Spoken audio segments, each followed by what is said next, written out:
Seigneur, nous te recommandons ce temps. Nous prions pour que tu nous parles, Seigneur. Nous avons besoin de toi. Manifeste-toi et agis dans ta fidélité et dans ta grâce, Seigneur.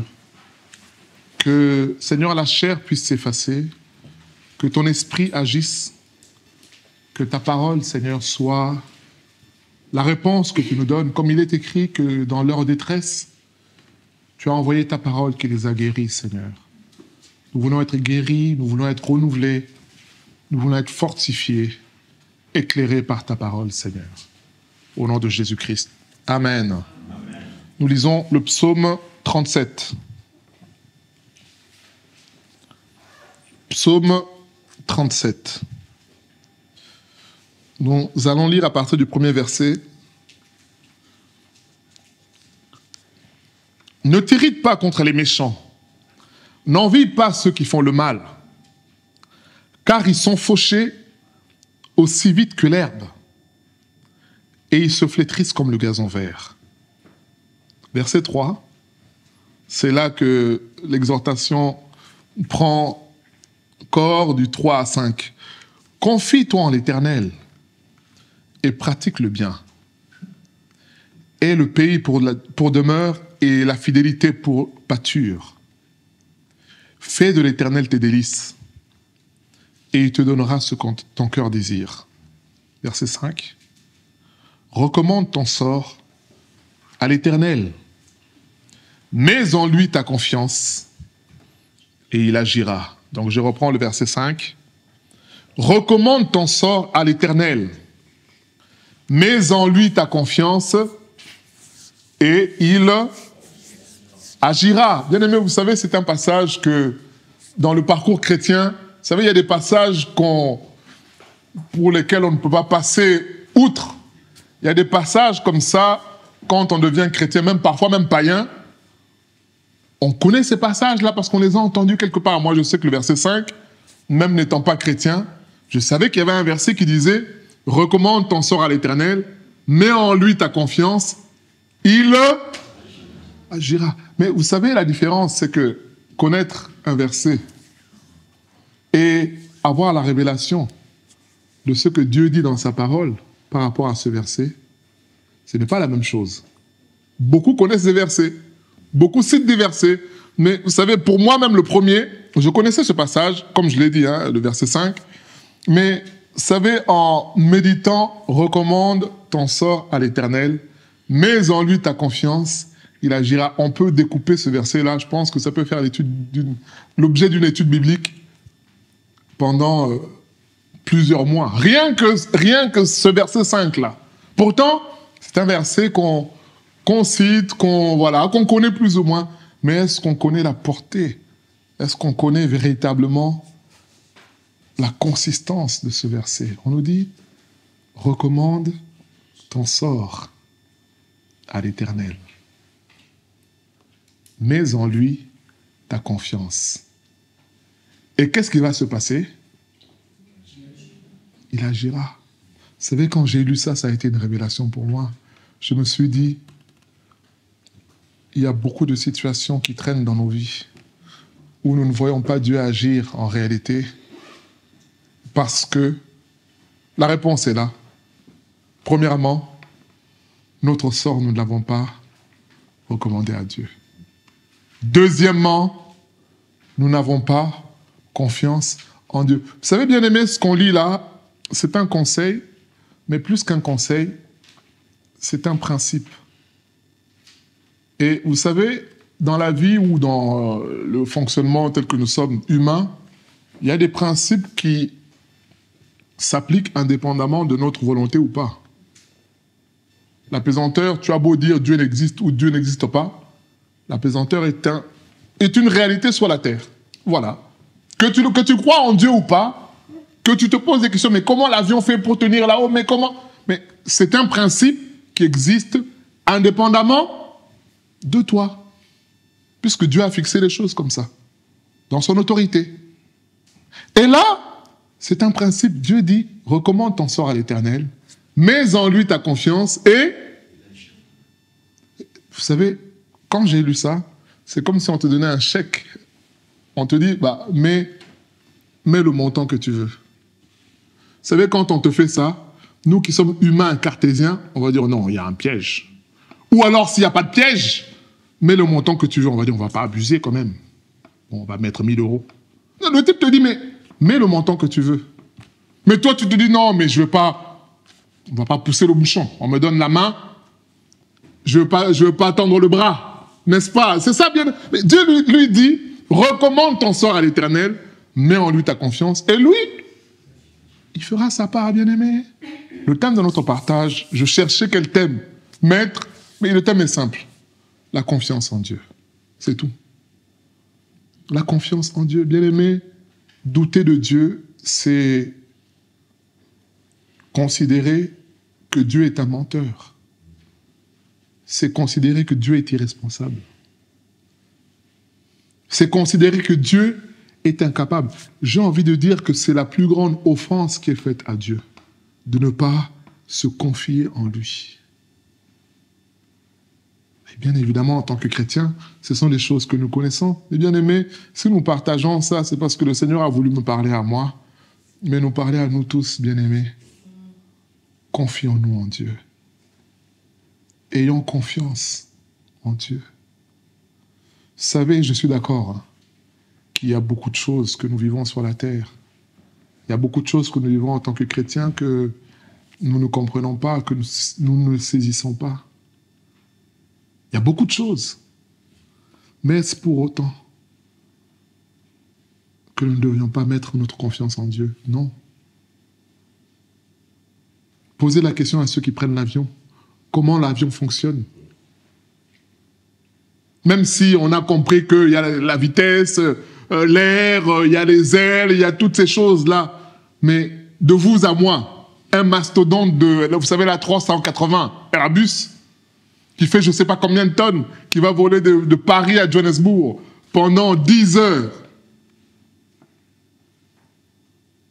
Mais on se dit, mais comment? Mais bien aimé, il y a des choses que nous ne comprenons pas.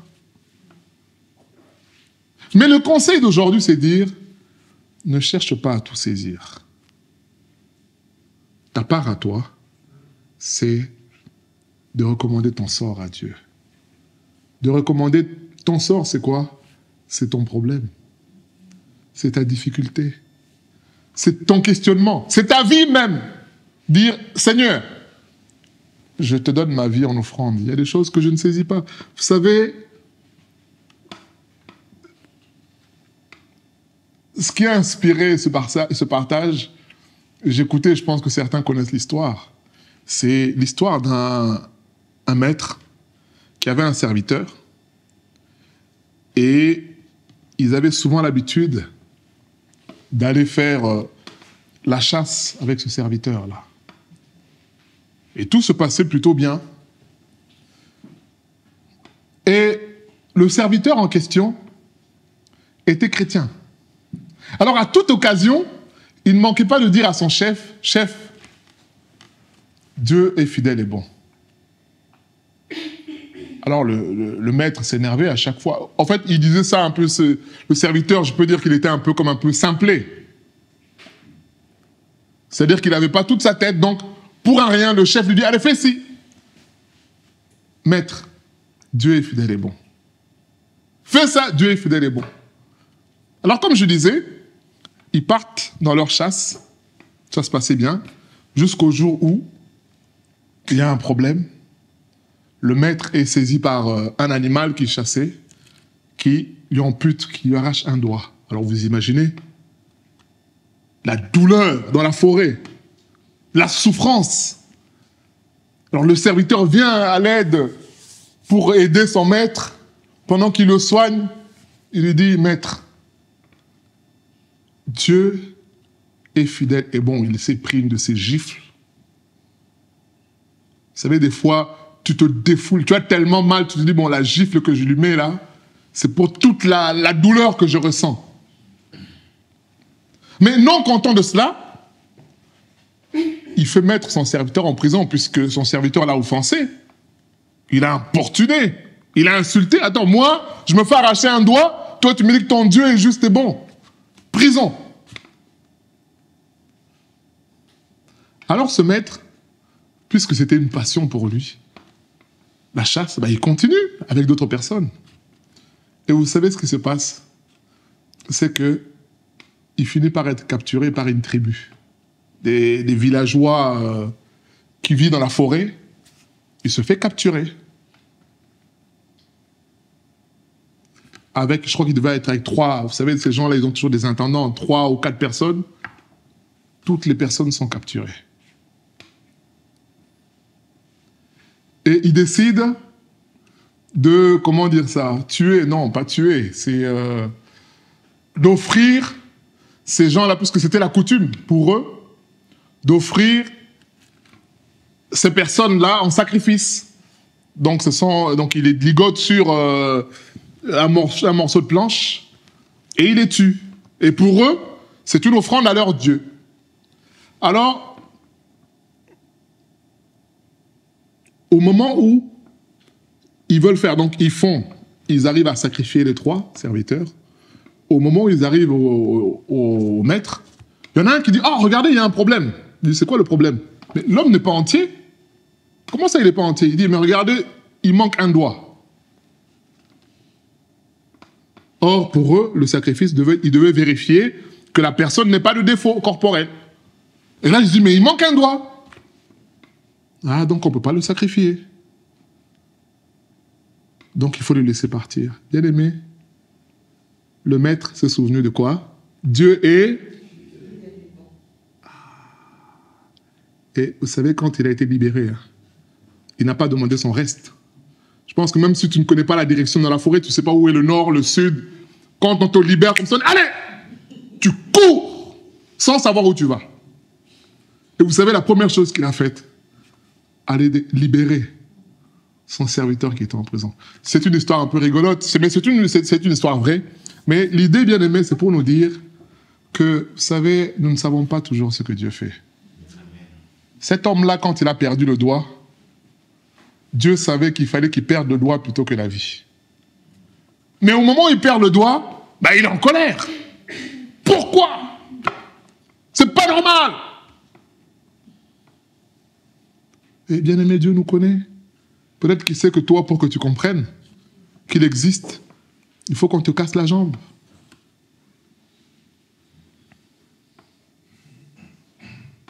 Il y en a comme nous ici, des poltrons, il suffit qu'on te mette un coup de... Ah, tu as peur de Dieu.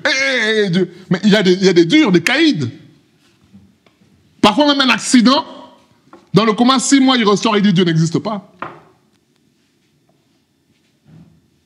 Donc Dieu le sait. Et pour cet homme-là, il aurait fallu qu'on lui arrache un doigt, qu'il passe à l'article de la mort, qu'on le délivre. Et je peux vous dire que là, cet homme-là a compris que Dieu est fidèle et bon. C'est ça, bien-aimé. Et je transpose cette histoire-là dans nos vies. Vous savez, il y a beaucoup de choses qu'on ne comprend pas, il y a beaucoup de choses qui nous manquent. On aimerait avoir ça, on aimerait avoir tel travail, on aimerait que notre femme soit comme ci, on aimerait que notre mari soit comme ça. On se dit, mais si j'avais ça, ça serait parfait. Oh, c'est faux, bien-aimé. Pensez-vous que M. Macron, lui, il a tout ça, hein? Vous pensez qu'il dort tranquillement 7 heures la nuit? Je ne pense pas. Hein? Je ne pense pas. Ils ont tout ça, mais tu es toujours sur le qui-vive avec un téléphone à côté. Puisqu'il peut tout se passer, surtout dans le contexte géopolitique dans lequel on est aujourd'hui. Une bombe peut venir de l'Iran arriver en France. Hein. Ou surtout avec le Maroc où on est un peu en froid, l'Algérie, une bombe peut venir. Vous savez, la Méditerranée, c'est à côté. Hein. Ils peuvent envoyer une bombe à Marseille. Donc ces gens-là, ils ne sont pas tranquilles, bien-aimés, que le costume ne nous trompe pas. Regardons, bien-aimés, la réalité. Regardez les stars. Moi, je me rappelle Tony Parker, quand il s'est marié ici à Versailles, hein, avec Eva Longoria. Je ne sais pas si certains se rappellent. On avait bloqué Versailles. Les routes ont été bloquées. Toutes les grandes stars, vous vous rendez compte, de NBA, les Michael Jordan. Vous savez, ces gens-là, ils ont plus de prestance, d'aura que le président de la République. On se rappelle Lance Armstrong, M. Sarkozy a cherché à le rencontrer pour lui serrer la main. Bien aimé, ces gens ont une gloire. Messi, vous vous rappelez le président gabonais, hein, qui a fait le chauffeur pour Lionel Messi, en shirt. Des tatouages partout, mais président de la République, qui est son chauffeur. Parce que ces gens-là ont une gloire. Alors vous vous rendez compte, pour Tony Parker, il y avait tous ces gens-là. Et le mariage a duré quoi? Peut-être même pas 1 an.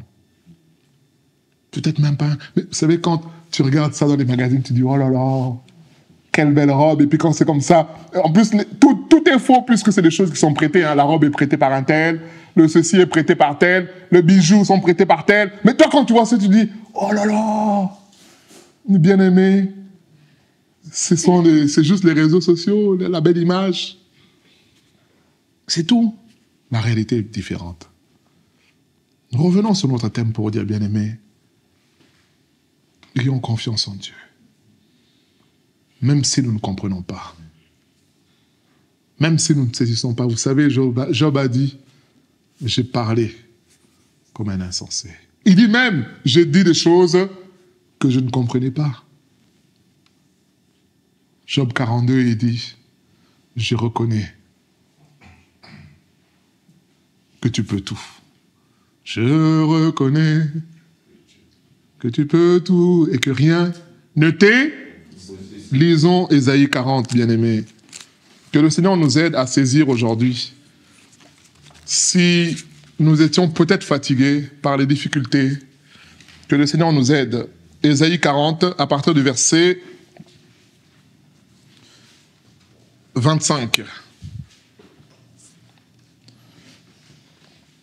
Ésaïe 40, à partir du verset 25. On peut commencer même, bon, je vais faire une entorse à ce que j'avais écrit, verset 21, pour comprendre, bien-aimé, pourquoi avoir confiance en Dieu. Bien-aimé, pour avoir confiance en quelqu'un, il faut le connaître un minimum. Ça, c'est ça la règle véritable, n'est-ce pas?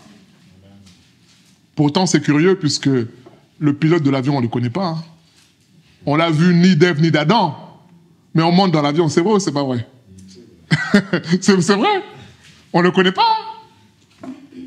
J'ai regardé une vidéo, c'est une parenthèse, excusez-moi, quelqu'un qui disait, mais il y a des avions où, vous savez, quand l'avion est stabilisé, le pilote sort en cabine pour saluer les passagers.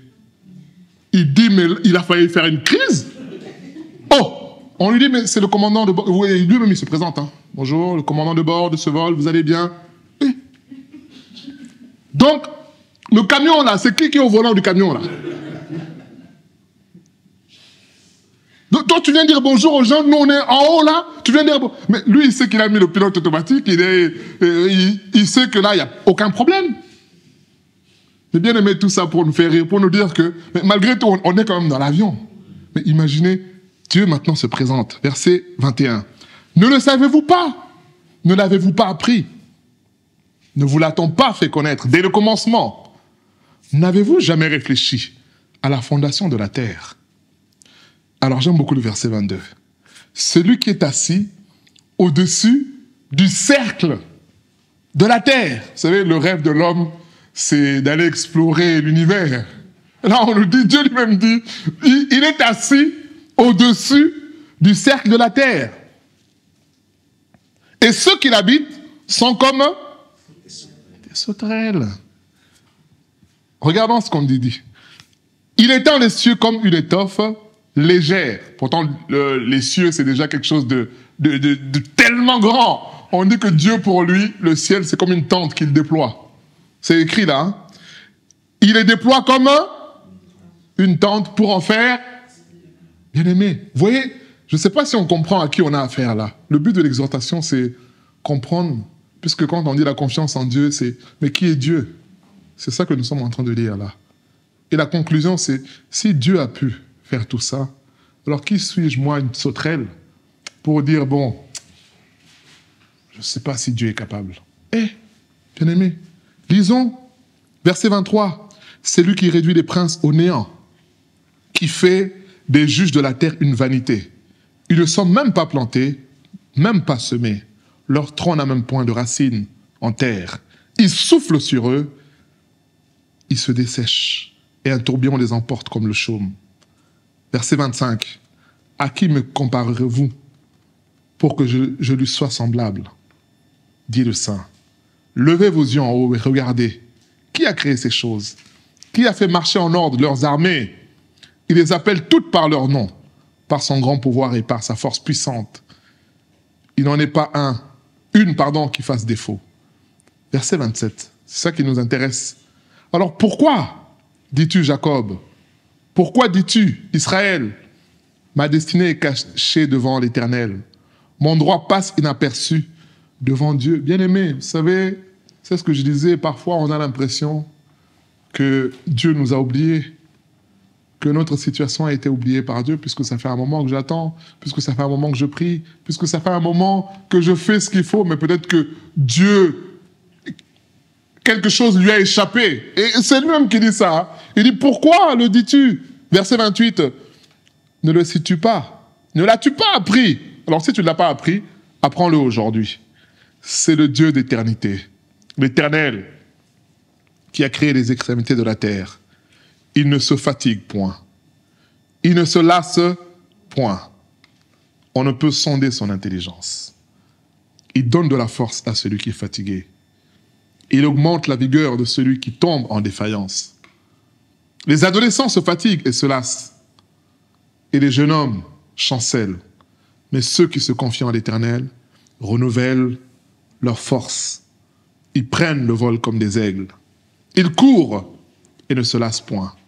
Ils marchent et ne se fatiguent point. Bien-aimés, voilà ce que Dieu dit de lui-même, bien-aimés. Il dit qu'il est assis sur le centre du cercle de la terre. Celui qui a créé toutes choses. Alors, pourquoi douter, bien-aimés de Dieu? Pourquoi être triste comme si Dieu n'était pas là?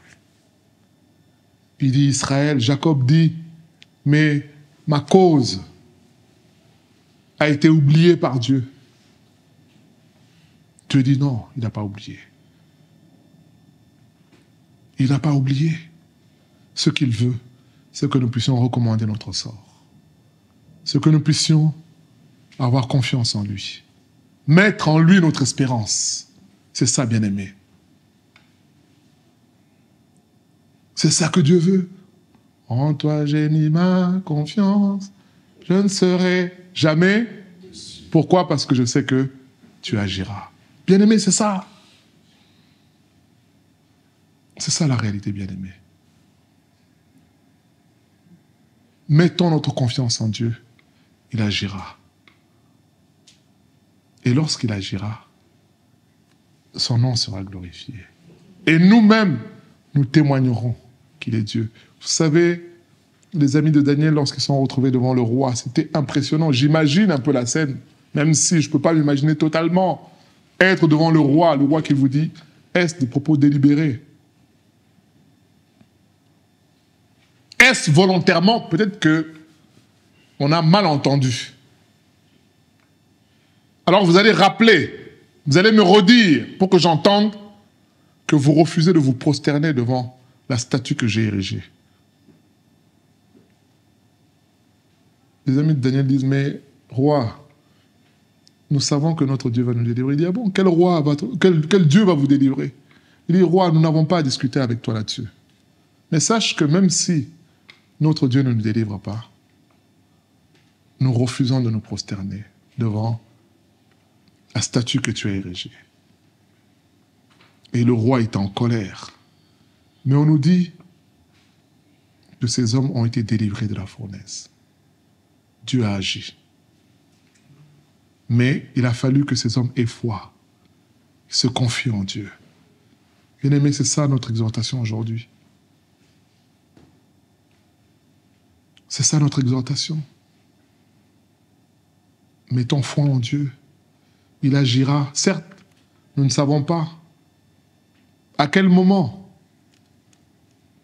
Puisque lui-même est le maître des temps et des circonstances. Ecclésiaste 3:11 nous dit quoi? Que Dieu fait toutes choses. Non? Ah, c'est pas la même chose. Parce que vous voyez, parfois quand on écorche des versets, on écorche aussi dans notre... Non! On dit Dieu fait toutes choses bonne, je ne sais pas si c'est bonne, moi dans ma version, je crois que c'est belle. On va dire, alors Ecclésiaste 3:11, pour être d'accord, mais en tout cas, l'idée est là, Ecclésiaste 3, verset 11. Oui, il fait bonne, oui, c'est ça. Il fait toutes choses bonnes en son temps. C'est ça, bien-aimé. Dieu fait toutes choses bonnes en son temps. C'est-à-dire que dans l'action de Dieu, il y a la notion de temps. Mais nous, comme nous n'avons pas cette notion-là, on a l'impression que Dieu est trop lent, que Dieu ne comprend pas, que Dieu n'agit pas, que Dieu agit chez les autres et pas chez moi, bien-aimé. Ce n'est pas vrai. On nous dit que Dieu fait toutes choses bonnes en son temps. C'est ça, le travail que Dieu fait. Il prend le temps. Et dans ce temps-là, il nous travaille. Dans ce temps-là, il nous transforme. Dans ce temps, il agit pour que nous soyons semblables à notre Maître Jésus-Christ. C'est ça, bien-aimé. C'est ça le but de Dieu. Regardons, on revient dans Psaume 37, verset 25. Lisons ce que David dit. Psaume 37.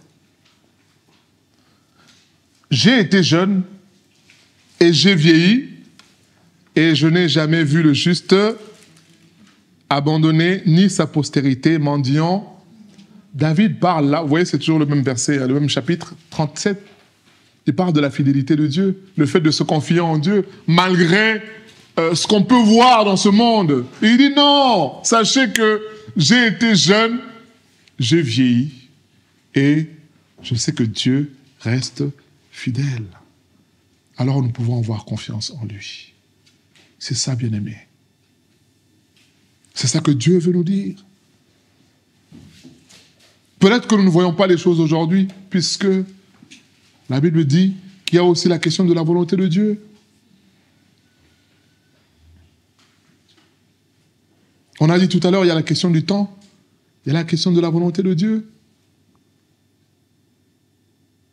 Vous savez, nous, en tant qu'humains, ou en tant que parents, on veut les bonnes choses pour nos enfants. Mais quel est ce père aimant qui va donner sa voiture à son enfant de 5 ans, puisqu'il aime trop son enfant? Vous allez me dire, mais il est inconscient. Pourtant, ce même enfant-là, quand il aura 18 ans, son permis, le père va lui donner la voiture. C'est vrai ou c'est pas vrai? Donc s'il ne lui donne pas à 5 ans, c'est pas parce qu'il n'aime pas, au contraire, c'est parce qu'il aime. Mais il estime qu'il n'a pas la responsabilité suffisante pour... Vous voyez que c'est le même fils, c'est la même voiture. La voiture peut rester garée dans le garage pendant 15 ans. Puisque tu es tombé sur une bonne occasion, tu dis, ah bah tiens, j'achète la voiture pour mon fils, peut-être que dans les jours à venir, je serai en difficulté, on ne sait jamais. Tu gardes la voiture. Non, c'est la même voiture, c'est le même fils. Mais qu'est-ce qui a changé? C'est le temps qui est passé. Je donne cet exemple-là pour nous montrer que Dieu, c'est la même chose. La chose est là, mais Dieu dit non, ce n'est pas encore le moment.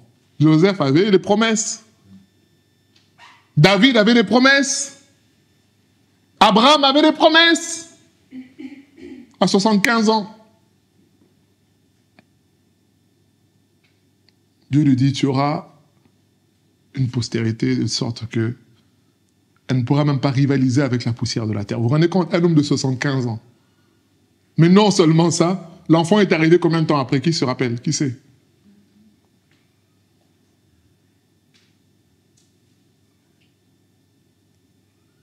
Quelqu'un a dit 20 ans? Lecteur de la Bible, combien de temps après? 25 ans après! 25 ans! Un enfant arrive, Dieu lui dit, allez, sacrifie cet enfant. Bien-aimé, il y a beaucoup de choses que nous ne comprenons pas. Mais Dieu fait toutes choses belles, bonnes en son temps. C'est ça que je voudrais qu'on garde aujourd'hui. La confiance en Dieu. Première chose, quoi qu'il arrive, Dieu est fidèle et il agira. Deuxième chose, il y a une question de volonté. Troisième chose, attendons le temps de Dieu. C'est ça, bien-aimé, notre exhortation d'aujourd'hui. Même si on a l'impression que les choses ne tournent pas comme nous voudrions, mais Dieu dit, mais qui es-tu, toi? Ne le sais-tu pas que c'est moi qui ai créé le ciel, la terre? Donc toi, tu penses que tu es plus intelligent que moi? Pour bouder, pour être en colère, pour t'énerver après moi? Comme ce roi, ce chef-là, qui s'est énervé puisque il avait perdu un, mais sans savoir que la perte de ce doigt-là, c'était même la délivrance à venir. Bien-aimé, c'est ce qui nous arrive aussi. Nous n'avons pas le maîtrise, le contrôle, sur tout ce qui est devant nous. Alors, confions-nous en Dieu. Et Dieu est fidèle. Quel que soit le sujet, il est tout puissant pour agir. Alors nous, qu'est-ce que nous avons à faire? C'est dire, Seigneur, donne-moi la bonne disposition. Vous savez, j'ai beaucoup aimé l'exemple du bien-aimé qui a pris, quand il parlait de Paul et Silas, et c'est l'objet d'une méditation. C'est une méditation que je me suis faite en disant, mais Paul et Silas en prison, ils priaient. Non seulement ça, ils faisaient quoi? Qui se rappelle? Ils chantaient. Bien-aimé, vous savez, il y a des situations où on n'a même pas la force de chanter, de prier, on n'a même pas envie. Parfois, quand c'est comme ça, un frère chrétien t'appelle, tu regardes, tu ne réponds pas. Il insiste, tu coupes. Pourquoi? Parce que tu sais que quand tu vas répondre, tu sais ce qu'il va te dire, hein, tu connais le discours. Hein. Mais mon frère, ma soeur, on ne te voit plus. Mais tu sais, c'est pour ça que quand les gens veulent s'éloigner de Dieu, ils s'éloignent des chrétiens, parce qu'ils savent que si je m'approche trop, ils risquent de m'avoir. Ils préfèrent fuir. On nous dit Paul et Silas, prison intérieure. Alléluia, Hosanna. Bien-aimé, là, tu as toutes les raisons pour t'asseoir dans un coin, rester comme ça, dire, il est où Dieu, bien-aimé? Vous savez, je raconte souvent l'histoire des chrétiens en Chine, des Moïse Thier, de Alan Yuan.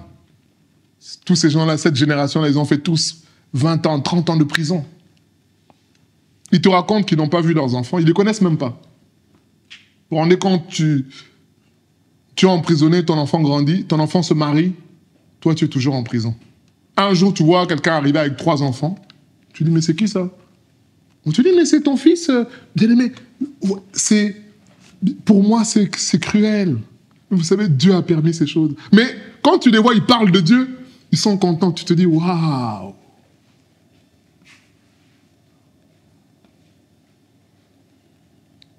Et pendant tout ce temps-là, la femme est morte. Un des enfants est mort. Et lui, il est toujours en prison. Et vous savez, pour qu'il sorte de prison, il faut qu'il dise quoi? Qu'il dise, bon, je renonce à Jésus. Ils disent non. Jésus est mon Seigneur. Jésus est plus grand que Mao. Ah bon? Ok, tu restes en prison. Et ces gens-là témoignent du Seigneur. Il y en a un qui dit qu'il n'avait pas de Bible. Alors, il se prêtait, vous savez, une photocopie de la photocopie de la photocopie de la photocopie d'une page de la Bible toute déchirée. Alors, il prenait ça, chacun avait 5 minutes. Il copiait vite, il écrivait vite le verset, il le donnait à l'autre, il écrit. Et ce verset-là, il le gardait parfois pendant 30 ans. Tous les matins, quand il n'est pas bien, il lit le verset. Bien-aimés, nous avons des Bibles Scofield, il y en a qui ont des Bibles d'études, il y a des Bibles aujourd'hui spéciales pour les femmes, je ne sais pas s'il y a la parole de Dieu pour les femmes ou pour les hommes, il y a des Bibles spéciales, études bibliques pour la femme, il y a des Bibles, il y a toutes sortes de... Nous avons tout aujourd'hui, bien-aimés. Toutes sortes de traductions, mais c'est bien aimé là, un morceau de feuille. Et il cachait ça, bien sûr, parce que si on t'attrape avec ça. Et il cachait ça. Il dit, quand ils sont mal, ils prennent ça. Ah, il faut que j'ai confiance en Dieu. Jésus est vivant. C'est ça, bien-aimé. Que le Seigneur nous aide à nous souvenir de ce qui a été dit cet après-midi. Ayons confiance en Dieu, puisque lui est digne de confiance. Ayons confiance en Dieu, même si nous ne comprenons pas, Dieu sait ce qu'il fait dans nos vies. Ayons confiance en Dieu parce que Dieu, tout ce qu'il permet, c'est pour notre bien. Ayons confiance en Dieu parce qu'il est tout-puissant. Seigneur, nous bénissons ton nom pour ta grâce et nous prions pour que tu nous aides, Seigneur, à saisir, Seigneur, ce message, même si il a été mal présenté, Seigneur, mais que ton esprit puisse nous amener à l'essentiel, d'avoir foi et confiance en toi. Au nom de Jésus-Christ. Amen.